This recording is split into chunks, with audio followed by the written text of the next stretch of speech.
ಈಗಾಗಲೇ ಕರ್ನಾಟಕ ರಾಜ್ಯಾದ್ಯಂತ ಒಳ ಮೀಸಲಾತಿ ಹೋರಾಟಕ್ಕೆ 30 ವರ್ಷಗಳಿಂದ ನಿರಂತರವಾಗಿ ಅತಿ ಶೋಷಣೆಗೆ ಒಳಪಟ್ಟಿರ್ತಕ್ಕಂಥ ಮಾದಿಗ ಸಮಾಜ ಹೋರಾಟ ಮಾಡ್ತಾ ಬಂತು.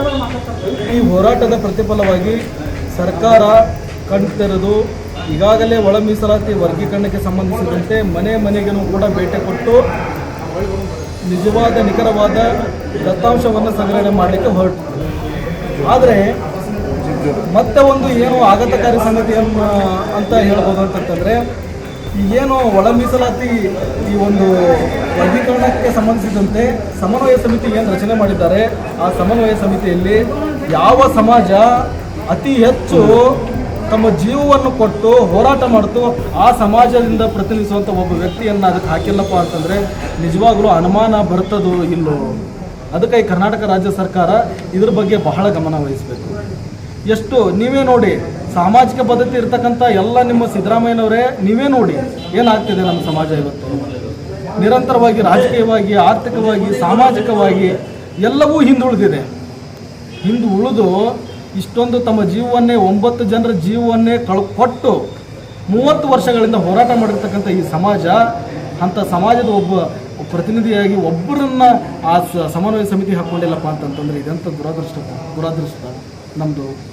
ಅದಕ್ಕಾಗಿ ಈಗಾಗಲೇ ಕರ್ನಾಟಕ ರಾಜ್ಯದಾದ್ಯಂತ ನಮ್ಮ ಭಾಸ್ಕರ್ ಪ್ರಸಾದ್ ಸಾಹೇಬರ ನೇತೃತ್ವದಲ್ಲಿ ಎಲ್ಲವೂ ಜಿಲ್ಲೆ ಮತ್ತು ತಾಲೂಕಾ ಹಂತದಲ್ಲಿ ಭೇಟಿ ಕೊಟ್ಟು ಈ ಹೋರಾಟದ ಕಿಚ್ಚು ಏನಿದೆ ಅನ್ನೋದನ್ನು ಈಗಾಗಲೇ ಹಚ್ಚಿದ್ದೇವೆ.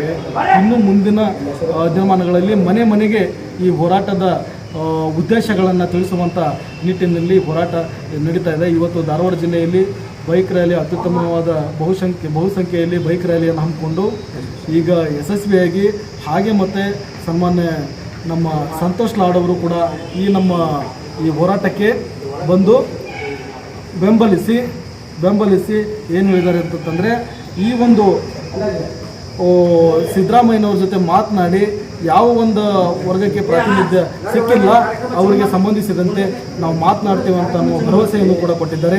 ಹಾಗೆ ಈಗ ಆ ಕಾರ್ಯಕ್ರಮವನ್ನು ಮುಗಿಸ್ಕೊಂಡು ಇಲ್ಲಿ ಆಲೂರು ವೆಂಕಟರಾವ್ ಭವನದಲ್ಲಿ ಭಾಳ ಅತ್ಯುತ್ತಮವಾದ ಬಹುಸಂಖ್ಯೆಯಲ್ಲಿ ಜನ ಸೇರಿ ಈ ಸಭೆಯನ್ನು ಯಶಸ್ವಿಯನ್ನಾಗಿ ಮಾಡಲಿಕ್ಕೆ ಬಂದಿದ್ದೇವೆ. ಹಾಗೆ ಎಲ್ಲ ನನ್ನ ಪತ್ರಿಕಾ ಮಾಧ್ಯಮದವರು ಈ ವಿಷಯವನ್ನು ಎಲ್ಲರಿಗೆ ತಿಳಿಸುವಂತೆ ಹಾಗೂ ಈ ಸರ್ಕಾರಕ್ಕೆ ಈ ಮಾಹಿತಿಯನ್ನು ತಲುಪಿಸುವಂಥ ನಿಟ್ಟಿನಲ್ಲಿ ಕೆಲಸ ಮಾಡ್ತಿದ್ದಾರೆ. ಅವ್ರಿಗೂ ಕೂಡ ಈ ಸಂದರ್ಭದಲ್ಲಿ ತುಂಬ ಹೃದಯದ ಅಭಿನಂದನೆಗಳನ್ನು ಸಲ್ಲಿಸಿ ನಮಗೆ ಇಷ್ಟು ಮಾತನಾಡಲಿಕ್ಕೆ ತಾವೆಲ್ಲ ಅವಕಾಶ ಮಾಡಿಕೊಟ್ಟಿದ್ದಕ್ಕೆ ವಂದಿಸಿ ನನ್ನ ಮಾತುಗಳನ್ನು ಮುಗಿಸುತ್ತೇನೆ. ಸರ್ಕಾರ ಒತ್ತಾಯಕ್ಕೆ ನೇಮಕ ಮಾಡಲಿಕ್ಕೆ ಒಳ ಮೀಸಲಾತಿ ಜಾರಿ ಮಾಡಲಿಕ್ಕೆ ಏನಾದರೂ ಆಯೋಗ ರಚನೆ ಮಾಡಿದೆಯೋ ಅಥವಾ ಕಾಲಾವಕಾಶ ತಗೊಂಡು ಸುಮ್ಮನೆ ಕಾಲಹರಣ ಮಾಡಲಿಕ್ಕೆ ಆಯೋಗ ರಚನೆ ಮಾಡಿದೆಯೋ? ದಯಮಾಡಿ ಎದಳಬಾರ್ದು. ಸಚಿವರು ಏನ್ ಮಾತಾಡ್ತಾರೆ ಅದನ್ನ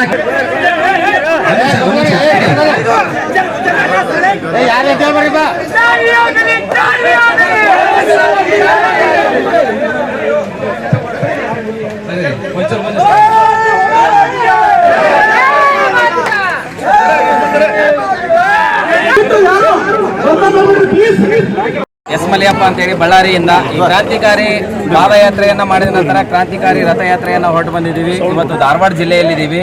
ನಮ್ಮ ಮುಖ್ಯ ಉದ್ದೇಶ ಒಳ ಮೀಸಲಾತಿಯನ್ನು ಜಾರಿ ಮಾಡಬೇಕಂತೇಳಿ ಸರ್ಕಾರಕ್ಕೆ ಒತ್ತಾಯ ಮಾಡಿರುವಂಥದ್ದು. ಅದರಂತೆ ಸಿದ್ದರಾಮಯ್ಯನವರ ಸರ್ಕಾರ ಈಗ ಒಂದು ನೇಮಕಾತಿ ಮಾಡಲಿಕ್ಕಾಗಿ ಒಳ ಮೀಸಲಾತಿಯನ್ನು ಜಾರಿ ಮಾಡಲಿಕ್ಕಾಗಿ ಒಂದು ಆಯೋಗವನ್ನು ರಚನೆ ಮಾಡಿದೆ ಎಚ್ ಎನ್ ನಾಗಮೋಹನ್ ದಾಸ್ ಅವರ ನೇತೃತ್ವದಲ್ಲಿ.